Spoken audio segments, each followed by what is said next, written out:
Perkembangan terkini situasi jangkitan COVID-19 di negara ini. Tidak ada kes baru telah disahkan bagi jangkitan COVID-19 hari ini menjadikan jumlah keseluruhan kes kekal 138 orang.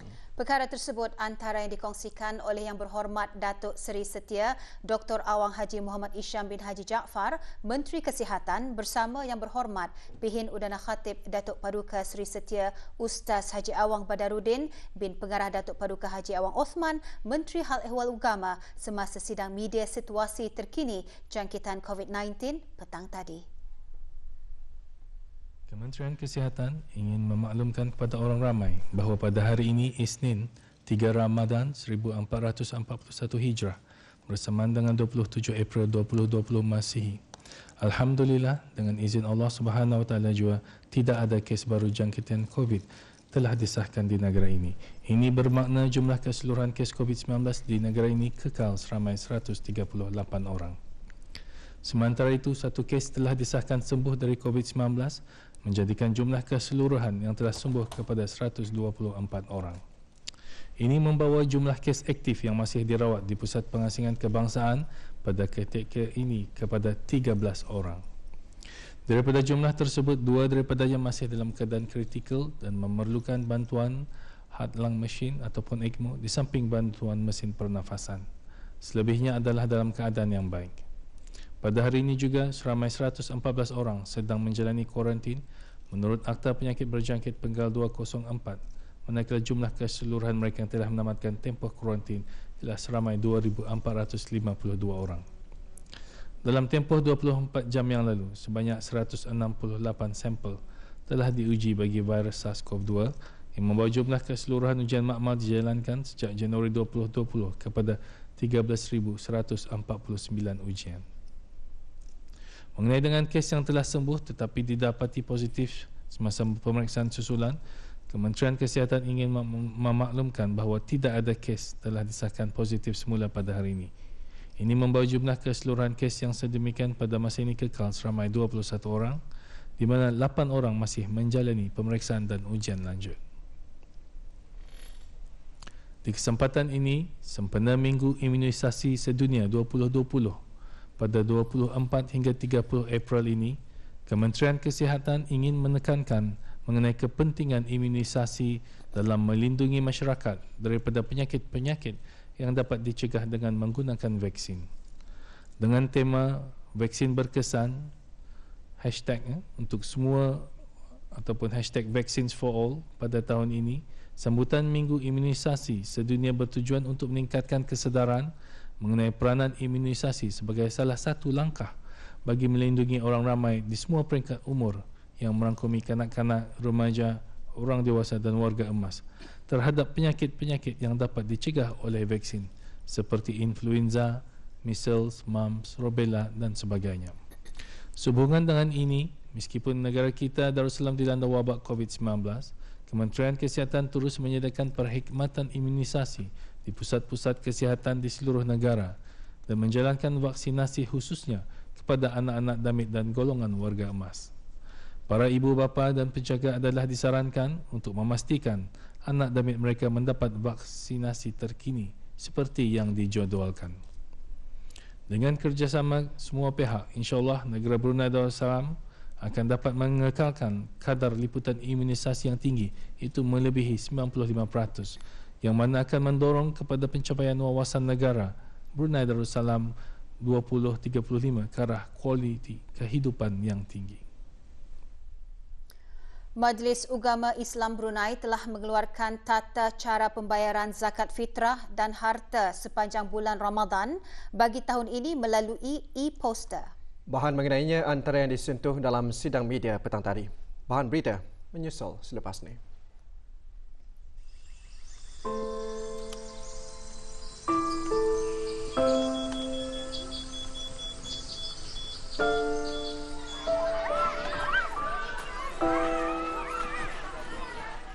Sehingga kini, negara masih saja terus menangani wabak COVID-19 sejak ianya disahkan wujud dan positif pada 9 hari bulan Mac yang lalu. Namun, alhamdulillah, kita dapat menghadapinya dengan penuh sabar dan bersepadu.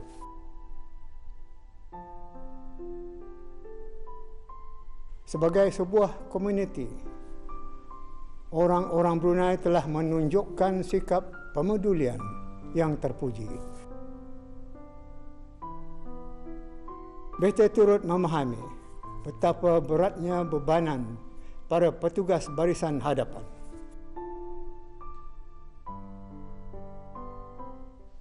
Ya Allah, hanya Engkau jua tempat kami berlindung, maka lindungilah kami dari bahaya COVID-19, dari serangan dan jangkitannya. Jika wabak ini bersebab dari dosa-dosa manusia, maka Engkau ampunkanlah. Sesungguhnya hanya Engkau jua yang maha berhak untuk memberikan pengampunan. Amin ya Rabbal Alamin.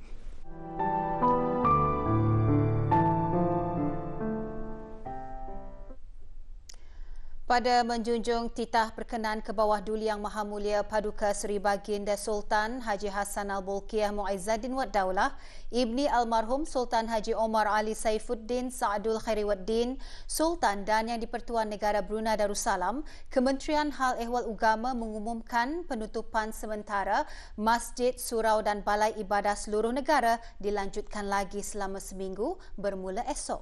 Yang berhormat Pihin Udana Khatib Datuk Paduka Seri Setia, Ustaz Haji Awang Badaruddin bin Pengarah Datuk Paduka Haji Ong Othman, Menteri Hal Ehwal Ugama menjelaskan perkara tersebut dalam sidang media situasi terkini jangkitan COVID-19 petang tadi.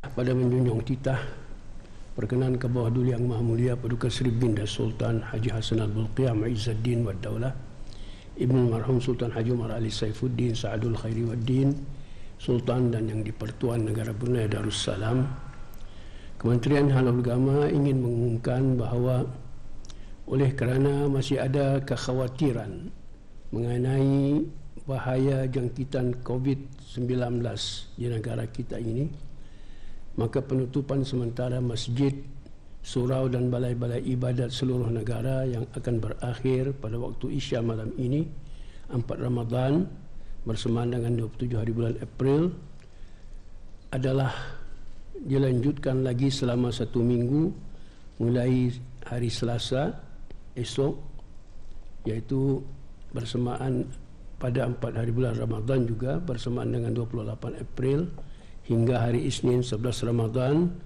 Ketetapan mengenai penutupan sementara ini adalah dibuat dalam Majlis Mesyuarat Majlis Ugama Islam yang bersidang pada hari Khamis yang lalu, iaitu pada 29 Syakban bersamaan 23 April, berdasarkan keterangan daripada Kementerian Kesihatan berhubung dengan keperluan bagi kita meneruskan langkah-langkah membendung penularan jangkitan wabak COVID-19 dan berpandukan juga dengan hukum syarak mengenainya sebagaimana yang difatwakan dalam Fatwa Mufti Kerajaan Bilangan 2 tahun 2020.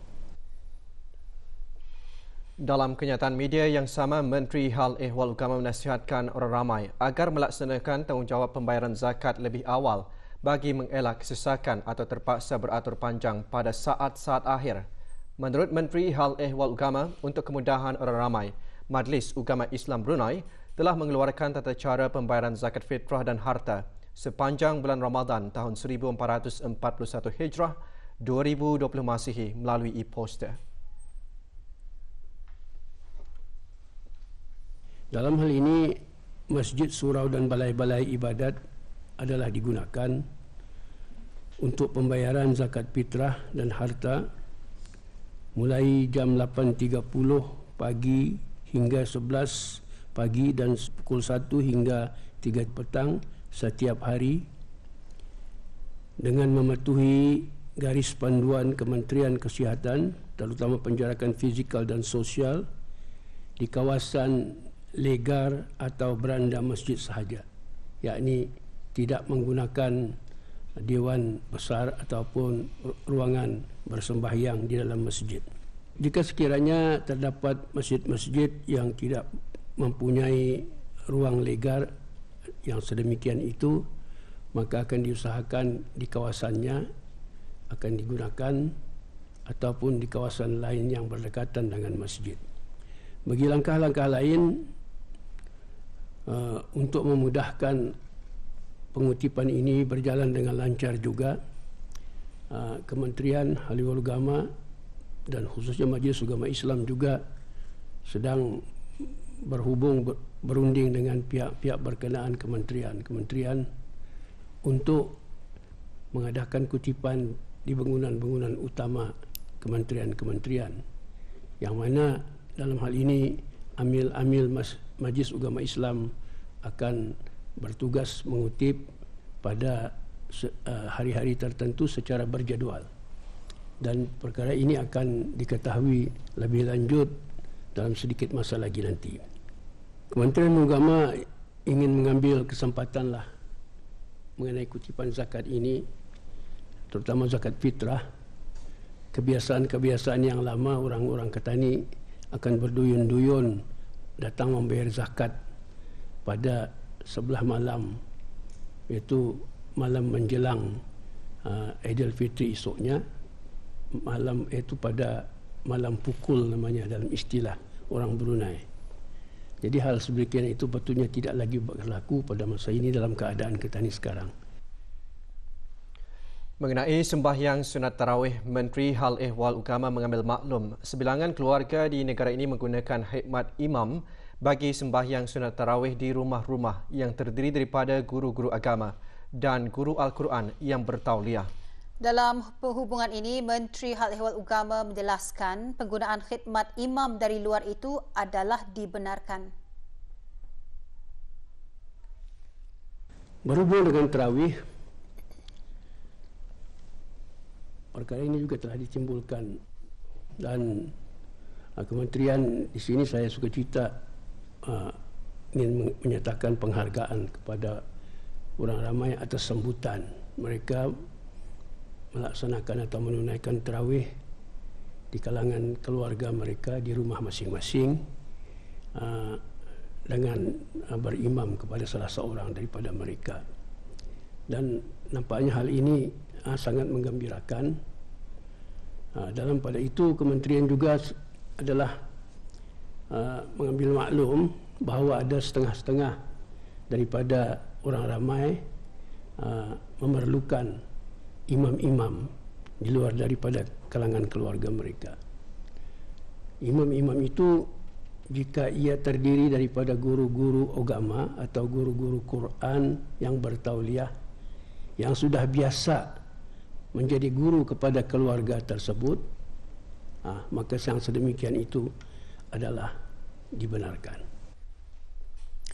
Menteri Hal Ehwal Agama dalam pada itu mengongsikan bahawa kementeriannya telah menyediakan teks doa kunut nazilah yang akan diedarkan kepada orang ramai dan boleh didapati melalui media sosial. Mengenai pembacaan doa kunut nazilah, sebagaimana dalam titah perutusan ke bawah Duli Yang Maha Mulia Paduka Seri Baginda Sultan Haji Hassanal Bolkiah Izzaddin wa Daulah Ibn Marhum Sultan Haji Umar Ali Saifuddin Sa'adul Khairi Waddin, Sultan dan Yang di-Pertuan Negara Brunei Darussalam, sempena menyambut bulan Ramadan tahun 1441 Hijrah tahun ini, maka Kementerian Haliwal Agama ingin memaklumkan bahawa kementerian telah menyediakan teks doa kunut nazilah. Teks doa kunut nazilah yang ringkas dan padat untuk mudah digunakan oleh orang ramai. Dan kerana itu ia akan diedarkan kepada orang ramai, yang boleh juga didapati melalui media sosial. Teks kunut nazilah yang disediakan ini pada sebahagiannya adalah bacaan kunut yang biasa dibaca waktu sembahyang subuh. Cuma ada tambahan kerana berkaitan dengan keadaan kita pada masa ini, iaitu menghadapi wabak COVID-19. Sesuai dengan hal ini, Kementerian Agama sukacita juga menyeru kepada kita sekalian, rakyat negara Brunei Darussalam, menyembahkan sembah junjung kasih ke hadapan Majlis Kebawah Duli Yang Maha Mulia di atas titah kebijaksanaan baginda menyerukan kita untuk melakukan bacaan kunut nazilah sebagaimana kunut nazilah ini pernah dibacakan atau dilakukan oleh Rasulullah sallallahu alaihi wasallam dalam keadaan-keadaan di mana untuk mengelakkan bahaya yang akan datang menimpa dan sebagainya. Ini adalah dari riwayat yang sahih, riwayat Abu Daud. Kementerian Kesihatan terus menerima sumbangan daripada pelbagai pihak di negara ini bagi menangani penularan wabak COVID-19 di negara ini. Laporannya selepas ini.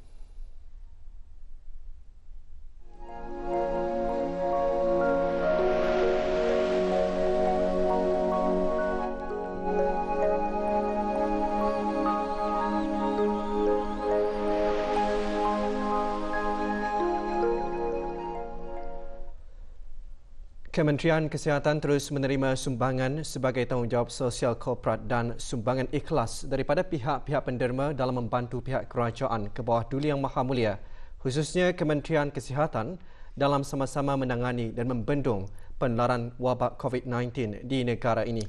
Pagi tadi diadakan majlis penyampaian sumbangan yang diterima oleh Yang Berhormat Datuk Seri Setia Dr. Awang Haji Muhammad Isham bin Haji Jaafar, Menteri Kesihatan.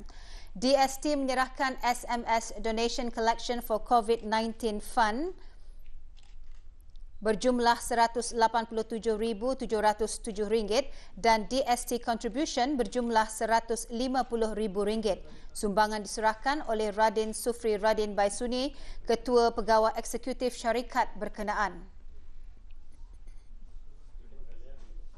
Alumni Asrama Kerajaan Brunei di Republik Singapura AKBS menyumbang cek berjumlah RM5,100 disampaikan oleh Datuk Paduka Dr. Haji Ismail bin Haji Duraman, mantan Naib Chancellor Universiti Brunei Darussalam UBD. Serikandi Group of Companies and its subsidiaries, Yanur Trading dan Gisco Marine menyampaikan sumbangan berjumlah RM90,000 yang disampaikan oleh Sheikh Khalid bin Sheikh Haji Ahmad, pengurusi syarikat berkenaan, dan Revi Turuyil Baskaran, Ketua Pegawai Eksekutif, dan Sheikh Ahmad Khalis bin Sheikh Haji Khalid, pengarah syarikat.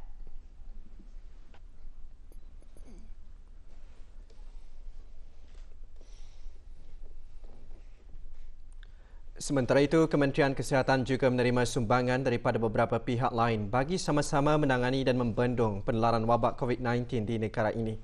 Strata Com Global Sdn Bhd Group of Companies menyediakan tempat penginapan bagi jururawat yang bertugas di Lens Hotel Tutong. Sumbangan diserahkan oleh Peter Wong kepada Dayang Siti Ajar binti Haji Yusof, pemangku pengarah dasar dan perancangan Kementerian Kesihatan.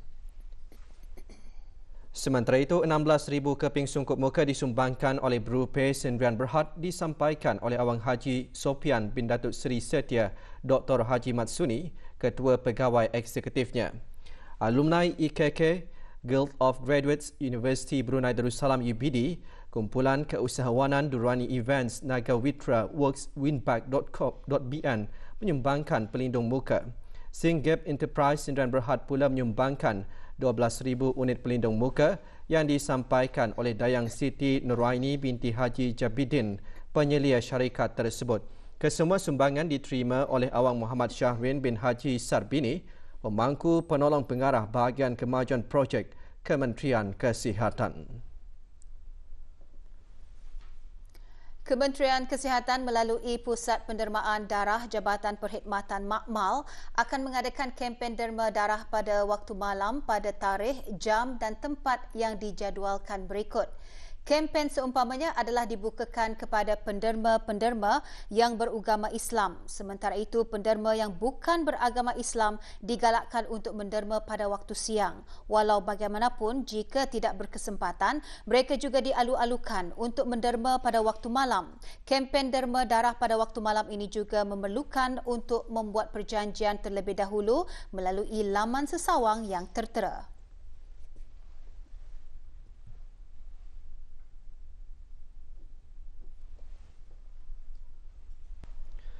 7 kategori barangan keperluan makanan harian akan ditetapkan harga maksimum selama 5 minggu bermula 1 Ramadan hingga 7 Syawal 1441 Hijrah.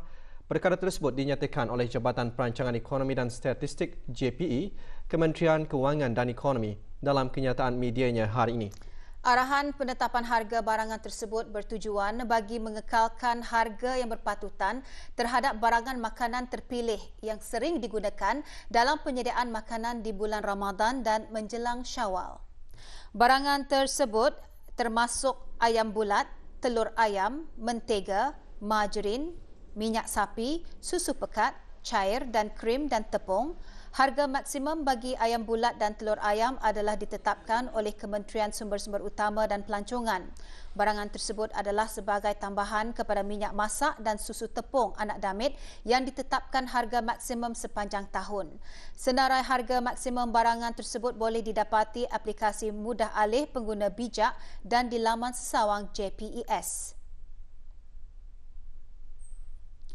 Jabatan Persaingan dan Hal Ehwal Pengguna DCCA JPS menerangkan bahawa arahan penetapan harga maksimum bermusim ini adalah bertujuan bagi mencegah harga pasaran barangan terpilih dari mengalami kenaikan melebihi tahap tertentu.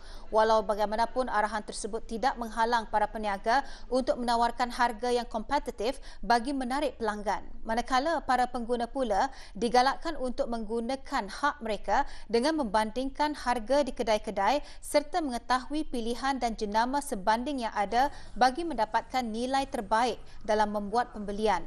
Sebarang pertanyaan berhubung penetapan harga maksimum secara bermusim boleh diajukan ke DCCA melalui hotline pengguna di talian Darussalam 123 atau aplikasi mudah alih DCCA iaitu Pengguna Bijak.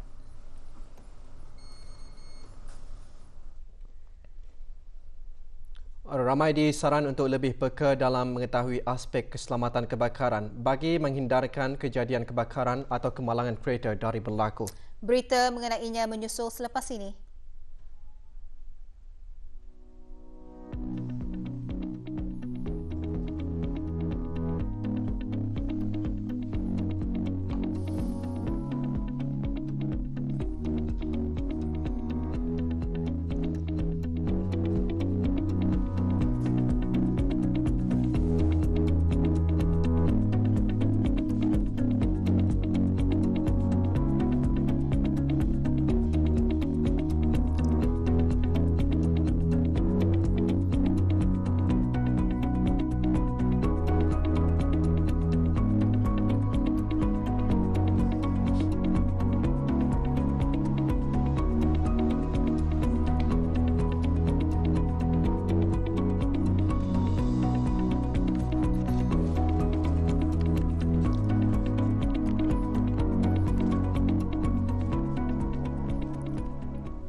...37 kes jumlah panggilan kebakaran dan kemalangan kereta direkod oleh Jabatan Bomba dan Penyelamat sepanjang bulan Januari hingga Mac tahun ini. 21 kes bagi kebakaran kereta dengan anggaran kerugian RM76,150, manakala 16 kes dilaporkan bagi kemalangan kereta melibatkan 1 kematian dan 12 orang cedera. Menurut Jabatan Bomba dan Penyelamat, kebakaran kenderaan berpunca dari masalah mekanikal, kesalahan dan kecuaian manusia, masalah elektrik dalam enjin kenderaan dan hentakan yang kuat mengakibatkan kemalangan. Jabatan Bomba dan Penyelamat menyarankan kepada orang ramai untuk lebih peka dalam mengetahui aspek keselamatan kebakaran bagi menghindarkan kejadian kebakaran atau kemalangan kereta dari berlaku dengan menghentikan sebarang pengubahsuaian terhadap reka bentuk asal kenderaan, tidak membuat pengubahsuaian sistem pendawaian elektronik dengan sembarangan tanpa mengikut spesifikasi asal kenderaan serta kemampuan enjin berkenaan. Memastikan pemeriksaan sistem pendawaian elektrik, enjin dan sistem bahan api serta alat-alat mekanikal kenderaan diselenggarakan oleh mekanik yang bertauliah dengan bertujuan untuk mengesan sebelum terjadinya sebarang kerosakan atau kebocoran pada kenderaan. Sentiasa mengambil langkah berhati-hati dalam mendapatkan alat ganti kenderaan agar ianya adalah sesuai dan selamat serta lulus untuk digunakan. Tidak meninggalkan harta benda dalam kenderaan, terutama sekali yang boleh menyebabkan kebakaran seperti power bank. Apabila berada di stesen minyak, pemandu mestilah mematikan enjin kenderaan dan tidak menyalakan api atau rokok serta tidak menggunakan telefon bimbit semasa sedang mengisi minyak kerana minyak kenderaan adalah bahan yang mudah terbakar. Jabatan Bomba dan Penyelamat menekankan kepada orang ramai agar berhubung terus kepada Pusat Gerakan Jabatan Bomba dan Penyelamat melalui talian kecemasan 995 jika ada sebarang kecemasan berlaku dan memberikan maklumat yang tepat.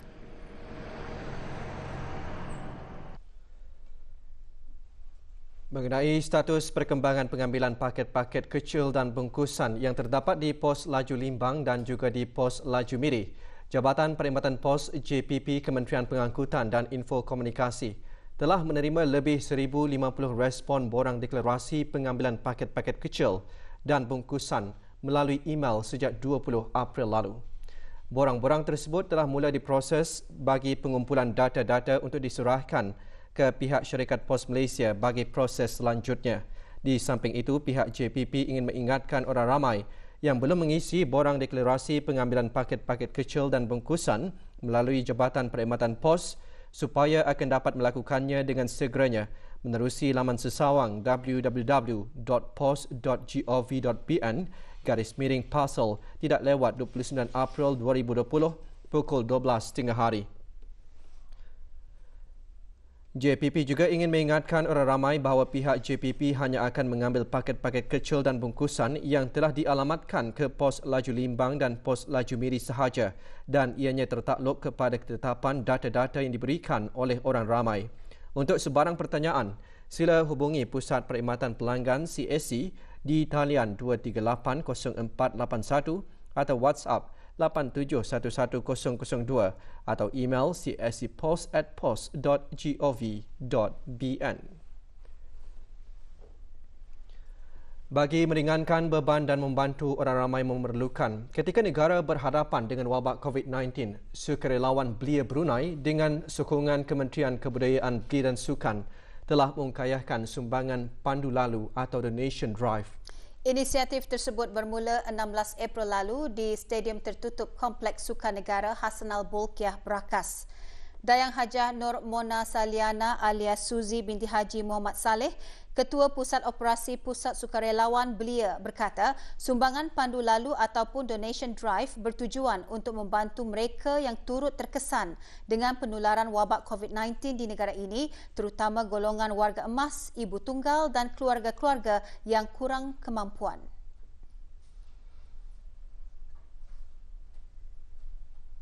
So, with donation drive, kami mengumpulkan grocery barang-barang yang untuk diagih-agihkan kepada mereka-mereka itu. So, orang ramai bolehlah datang ke Indo Stadium and then drop off.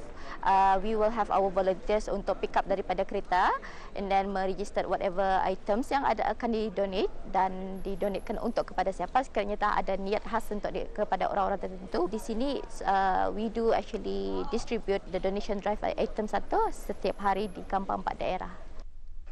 Barangan sumbangan seperti barang keperluan rumah akan dihantar oleh para sukarelawan dengan bantuan pihak Kementerian Kebudayaan, Belia dan Sukan.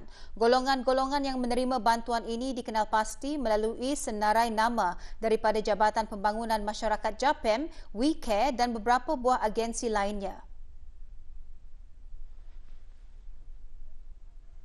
Tambah Dayang Hajah Nur Mona Saliana, sukarelawan Belia setakat ini mempunyai 1,187 ahli dan 200 daripadanya telah ditugaskan di Stadium Tertutup Kompleks Sukan Negara Hassanal Bolkiah, Berakas secara bergilir setiap hari bermula pukul 8 pagi hingga 5 petang dan semasa bulan Ramadan bermula 8 pagi hingga 3 petang. Alhamdulillah, macam it's surprising to see yang belia-belia kita ni memang banyak yang orang berkarya dan berjarih masa ni, and then they are willing to help as much as they can. Menggunakan orang punya aktiviti di sini ni, orang membantu masyarakat kita ni, membantu negara kita ni juga. Pembinaan bangunan pusat pengasingan baru di daerah Tutong adalah sebagai respons pihak kerajaan, khususnya keperluan Kementerian Kesihatan dalam menampung rawatan dan pemantauan pesakit-pesakit yang dijangkiti COVID-19.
Ramadan adalah bulan yang mulia dan sangat dinantikan oleh seluruh umat Islam yang beriman dan bertakwa.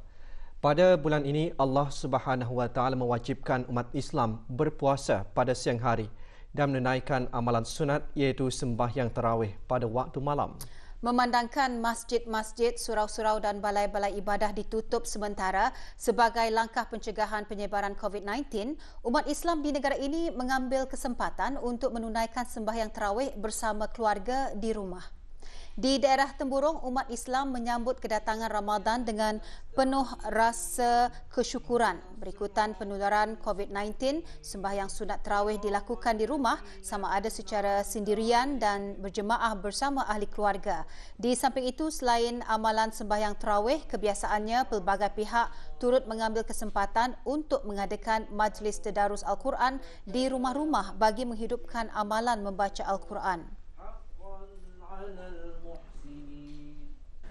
Dengan ketibaan bulan Ramadan, kami juga sama-sama tidak ketinggalan untuk merebut peluang berharga ini dengan mengadakan tadarus Al-Quran selepas tarawih.